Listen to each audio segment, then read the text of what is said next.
जय गुरु जी, शुक्राना गुरु जी, अनंतम शुक्राना आप जी का।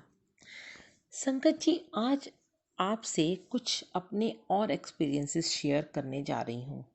हम हमेशा बात करते हैं अमृत वेला मंत्र जाप करना और उसके फायदे।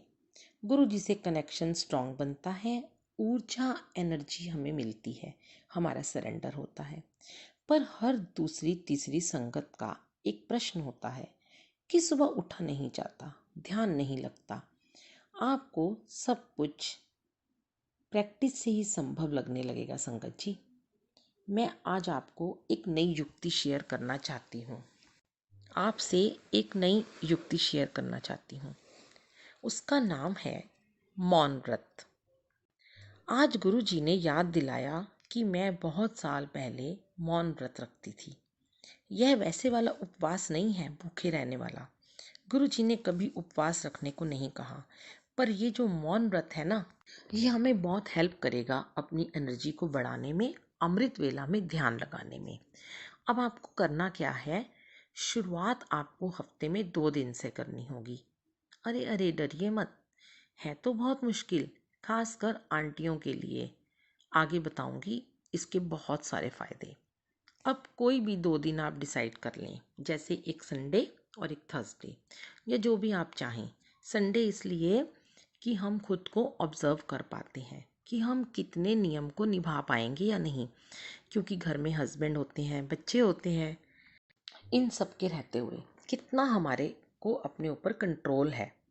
अब आपको पूरा दिन मौन में नहीं रहना, सिर्फ 2 घंटे, तब जब आपका सोने का वक्त ना हो। मुझे तो सुबह का समय सही लगता है, जब हमारी मेड्स आती हैं। एक तो मेड्स भी बड़ी खुश रहेंगी, हम कितना चिक चिक करते हैं उनके साथ। अब हम उन्हें काम बता दें और खुद से ये प्रॉमिस करें, गुरु जी से प्रॉमिस करें कि हम 2 घंटे बिल्कुल चुप रहेंगे।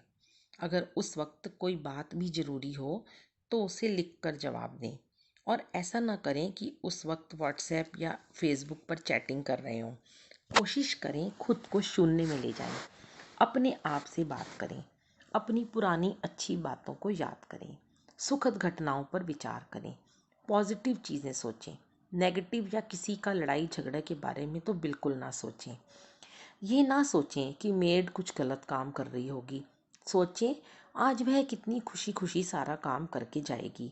आप देखेंगे वह कितनी रिलैक्स होकर पॉजिटिविटी से खाना बनाएगी, सारा घर का काम बिना डर के खुशी खुशी करेगी। संगत जी, डर से बनाया हुआ खाना कभी पॉजिटिव नहीं होता। इवन जिन बर्तन को वह चिड़चिड़ेपन से धोती है, कपड़े धोती है, वह भी हमारे खाना परोसने से पॉजिटिव भोजन नहीं दे पाते। वही कपड़े जब हम पहनते हैं तो हमारे अंदर उसकी सारी नेगेटिविटी आ जाती है। अब आपने हफ्ते में 2 दिन सिर्फ 2 घंटे का मौन व्रत रखा, ठीक है। फिर हम कोशिश करेंगे उस वक्त आलती पालती मारकर बैठ जाएं, आंखें बंद करके ध्यान मुद्रा में बैठें। सोने की कोशिश ना करें।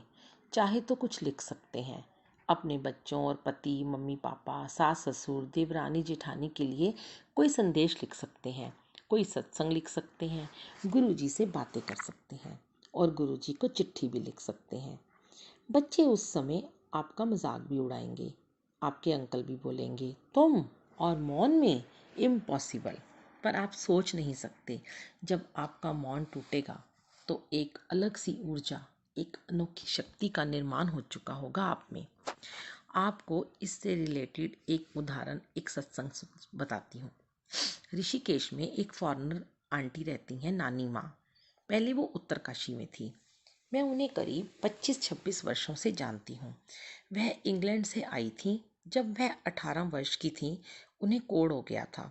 वह हरिद्वार ऋषिकेश आई, तब उन्हें यहाँ एक महात्मा जी मिले। वह बोले, ठीक होना चाहती हो? बोली, हाँ जी, कुछ भी करके मुझे ठीक कर दो। उनके घर वाले उनसे नफरत करने लगे थे। तब उन ऋषि ने उन्हें दिसंबर की ठंड में दिन में 4 बार गंगा जी में स्नान करने को कहा, और कहा कि सारी दवाइयाँ गंगा जी में बहा दो। साथ ही उन्हें कंदमूल, फल फूल खाने को कहा और साधना करने की विधि बताई, जिसमें मौन में रहने की साधना का अभ्यास बताया। अब वह दिन में 6 घंटे मौन में रहती, साधना करती। उनका कोढ़ कुछ ही दिनों में बिल्कुल ठीक हो गया गंगा जल से। उन्होंने उन ऋषि मुनि को अपना गुरु बना लिया। उत्तरकाशी में वो उस वक्त रहती थी, अब वह ऋषिकेश में है।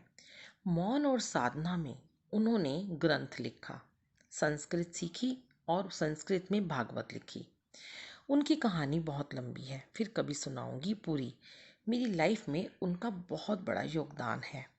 हमने उनसे कहा कि हमें भी सिखाओ, तब वह बोली, बेटा आप गृहस्थी हो, इतनी साधना करने के लिए बीच बीच में कभी कभी यहाँ आया करो, लगातार तो नहीं रह सकते। घर में ही 1-2 घंटे मौन में रहना शुरू करो। तब वहाँ उनसे कुछ समय साधना करना सीखा। ध्यान केंद्रित कैसे करते हैं संगत जी? गुरु जी भी यही कहते हैं, गृहस्थी में रहते हुए अपना ध्यान हर पल हर क्षण। आप गुरु जी से अटैच कैसे रह सकते हैं? ये अभ्यास के द्वारा ही आता है। जब आपका मन बहुत परेशान हो, घर में बोल दो कि आज मुझसे ज़्यादा बात मत करना, मेरा इतने समय का 2 घंटे का या 4 घंटे का मौन व्रत है। देखना आपको कोई परेशान नहीं करेगा, तब ध्यान केंद्रित करना आपको आ जाएगा। जैसे हम करवा चौथ के व्रत में कुछ खाते नहीं, चाहे हमें कोई देखे या ना देखे, हमें पता होता है हमारे पति की लंबी आयु के लिए यह व्रत रखना है ताकि कुछ अनिष्ट ना हो जाए। वैसे ही मौन व्रत में यह सोचें कि कोई देख रहा है या नहीं, हमें अपना अनिष्ट होने से बचाना है। उस वक्त कुछ खाएं भी नहीं, पानी पी सकते हैं, घर के काम भी कर सकते हैं, ऑफिस का काम भी कर सकते हैं, पर सिर्फ मौन रहकर।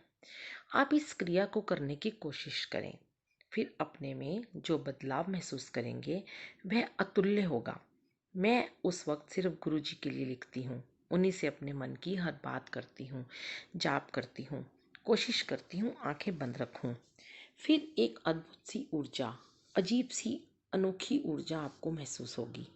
एक प्रोफेसर थी संगत जी कॉलेज की, वह नानी माँ के पास साधना करने 40 दिन के लिए चली गई। वह कुछ सर्च कर रही थी। जब 40 दिन के बाद वह मौन में रहीं और उसके बाद जब वो दिल्ली वापस आईं और 40 डेज के बाद जब अपने कॉलेज में उन्होंने स्पीच दी, तब सब स्तब्ध थे। उनकी वाणी का आकर्षण अद्भुत था। Pin drop silence. जब वह बोल रही थीं, उनकी आवाज़ में एक ठहराव था।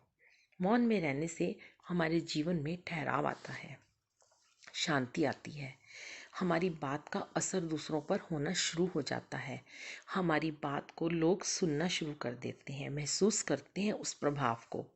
एक प्रभाव होता है, लोग उसे सुनने को बेताब रहते हैं। ऐसे ही जब आप मौन व्रत के बाद बात करेंगे तो लोग आपको सुनने को बेताब रहेंगे। अब आप इस समय को धीरे धीरे बढ़ाएं। फिर आप पूरा दिन भी मौन में रह सकते हैं। तब आपका ध्यान अमृत वेला मंत्र जाप में खुद ही लगना शुरू हो जाएगा और आपको अतिरिक्त ऊर्जा मिलनी शुरू हो जाएगी। आप देखेंगे अब आपका ध्यान नहीं भटकेगा। जय गुरु जी, शुक्राना गुरु जी। तो हम कल से मौन